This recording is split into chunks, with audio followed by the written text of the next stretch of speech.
ಇವತ್ತು ಬಿಎಂಸಿಟಿ ಬಸ್ ಮಧ್ಯೆ ಭೀಕರ ಅಪಘಾತ ಪ್ರಕರಣ ಏನಿದೆ. ಅಪಘಾತದಲ್ಲಿ ಮೂವರಿಗೆ ಗಂಭೀರ ಗಾಯಗಳು ಕೂಡ ಆಗಿರುವಂತದ್ದು. ಆಸ್ಪತ್ರೆ ಬಳಿ ಸಾರಿಗೆ ಸಚಿವ ಬೈರತಿ ಸುರೇಶ್ ಹೇಳಿಕೆಯನ್ನು ಕೂಡ ಕೊಟ್ಟಿದ್ದಾರೆ. ಈ ವಿಚಾರವಾಗಿ ಪರಿಶೀಲನೆ ನಡೆಸೋದಕ್ಕೆ ಅಂತ ಅಪಘಾತ ಸ್ಥಳಕ್ಕೆ ಬಂದಿರ್ತಾರೆ. ಬಿಎಂಟಿಸಿ ಬಸ್ ಮಧ್ಯೆ ಅಪಘಾತ ನಡೆದಿರುವಂತಹ ಸಂದರ್ಭ. ಅಪಘಾತದಲ್ಲಿ ಮೂವರಿಗೆ ಗಂಭೀರ ಗಾಯಗಳು ಕೂಡ ಆಗಿರುವಂತದ್ದು.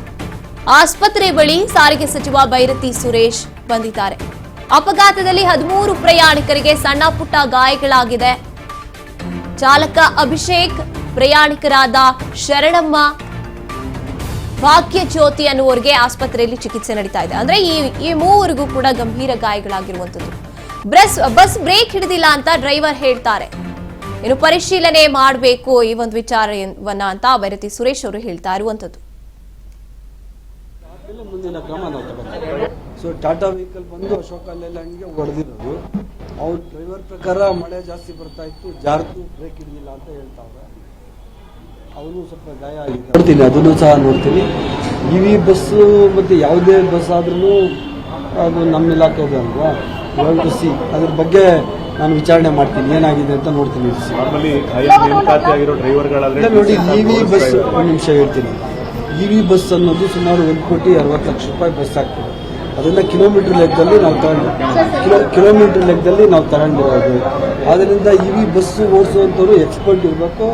ಆ ಬಸ್ಸು ಯಾರು ಲೀಸ್ ಕೊಟ್ಟಿದಾರಲ್ಲ ನಮಗೆ, ಅವರನ್ನೇ ಬಸ್ ಡ್ರೈವರ್ ಹಾಕ್ಬೇಕು. ಕಂಡಕ್ಟರ್ ನಮ್ಮವನು ಇರ್ತಾನೆ, ಡ್ರೈವರ್ ಎಕ್ಸ್ಪರ್ಟ್ ಡ್ರೈವರ್ ಇರಬೇಕು, ಅವನೇ ಮಾಡ್ತಾನೆ. ನೆಗ್ಲಿಜೆನ್ಸ್ ಅಂತ ಮಾಡಕ್ ಬರಲ್ಲ ರೀ. ಈಗ ಹಿಂದೆಯಿಂದ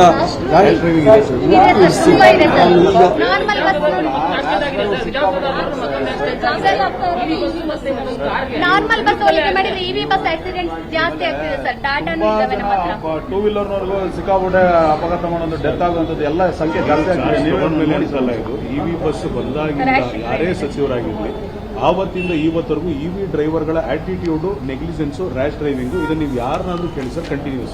ನಾನು ಈಗಾಗಲೇ ಇದೇ ವಿಚಾರವಾಗಿ ದೀಪಾ ಚೋಳನ್ ನಮ್ಮ ಸೆಕ್ರೆಟರಿ ಅವ್ರಿಗೆ ಹೇಳಿದ್ದೀನಿ. ಇದ್ರ ಬಗ್ಗೆ ಒಂದು ಆಳವಾಗಿ ಗಹನವಾಗಿ ಯೋಚನೆ ಮಾಡಿ ಇವಿ ಬಸ್ಗಳ ಸ್ಥಿತಿಗತಿಗಳು ಬೇರೆ ರಾಜ್ಯದಲ್ಲಿ ಯಾವ ಥರ ಇದ್ದಾವೆ, ಯಾವ ಕಂಪ್ನೀಸ್ ನೋಡಿ, ಮತ್ತೆ ಇವಿ ಬಸ್ಗಳನ್ನ ಸಪ್ಲೈ ಮಾಡಿರೋರು ಯಾರು ಸಣ್ಣ ಪಣ್ಣವರಲ್ಲ. ಟಾಟಾ ಅಂತ ಕಂಪ್ನಿ, ಅಶೋಕ ಲೇಲ್ಯಾಂಡ್ ಅಂತ ಕಂಪ್ನಿ. ಸೊ ಅವರು ಭಾಳ ಬಾಧ್ಯತೆ ಇರುವಂಥ ಕಂಪ್ನಿಗಳು ಸಹ ಅವರೇ ಕೊಟ್ಟಿರೋದು ಬಸ್ಸುಗಳನ್ನ. ಅದರಿಂದ ಅದನ್ನು ನೋಡ್ತೀನಿ, ಅದು ಏನು ಸಮಸ್ಯೆ ಇದೆ ಅಂತ ನೋಡ್ಬಿಟ್ಟು ನಾನು ವಿಚಾರಣೆ ಮಾಡಿ. ಸೊ ಟಾಟಾ ವೆಹಿಕಲ್ ಬಂದು ಅಶೋಕ ಲೇಲ್ಯಾಂಡ್ಗೆ ಹೊಡೆದಿರೋದು. ಅವ್ರ ಡ್ರೈವರ್ ಪ್ರಕಾರ ಮಳೆ ಜಾಸ್ತಿ ಬರ್ತಾ ಇತ್ತು, ಜಾರ್ತು ಬ್ರೇಕ್ ಹಿಡಿದಿಲ್ಲ ಅಂತ ಹೇಳ್ತಾವ್ರೆ. ಅವನು ಸ್ವಲ್ಪ ಗಾಯ ಆಗಿದೆ, ಅವ್ರಿಗೂ ಡ್ರೈವರ್ಗೆ. ನಾವು ಈಗಾಗಲೇ ನಮ್ಮ ಟ್ರಾನ್ಸ್ಪೋರ್ಟ್ ಇಲಾಖೆ ನಮ್ಮ ಇವ್ರಿಗೆ ಹೇಳಿದ್ವಿ, ಬ್ರೇಕ್ ಇನ್ಸ್ಪೆಕ್ಟರ್ಗೆ. ಅವ್ರು ಬಂದು ಚೆಕ್ ಮಾಡಿ ನೈಜವಾದ ಕಾರಣ ಏನು ಅಂತ ಚೆಕ್ ಮಾಡಿ ಅದಾದ್ಮೇಲೆ ಮುಂದಿನ ಕ್ರಮ ನಾವು ತಗೋತೀವಿ. ಯಾವುದ್ರಲ್ಲಿ ಸಿಸಿ ಕ್ಯಾಮ್ರಾ ಇದೆ, ಬಟ್ ಸಿಸಿ ಕ್ಯಾಮ್ರಲ್ಲಿ ಏನು ಅಂತ ಗೊತ್ತಾಗಲ್ಲ.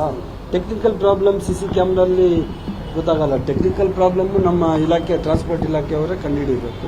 ನಮ್ಮ ಬ್ರೇಕ್ ಇನ್ಸ್ಪೆಕ್ಟರ್ ಬಂದು ನೈಜವಾದ ಕಾರಣ ಏನು ಅಂತ ನನಗೆ ಹೇಳ್ತಾರೆ.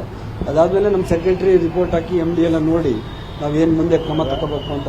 ದೇವ್ರ ದಯದಿಂದ ಯಾರಿಗೂ ಪ್ರಾಣಾಪಾಯ ಆಗಿಲ್ಲ, ಅದಕ್ಕೆ ನಾವು ದೇವರಿಗೆ ಥ್ಯಾಂಕ್ಸ್ ಹೇಳಬೇಕು. ಡ್ರೈವರ್ ಹೇಳ್ತಾರೆ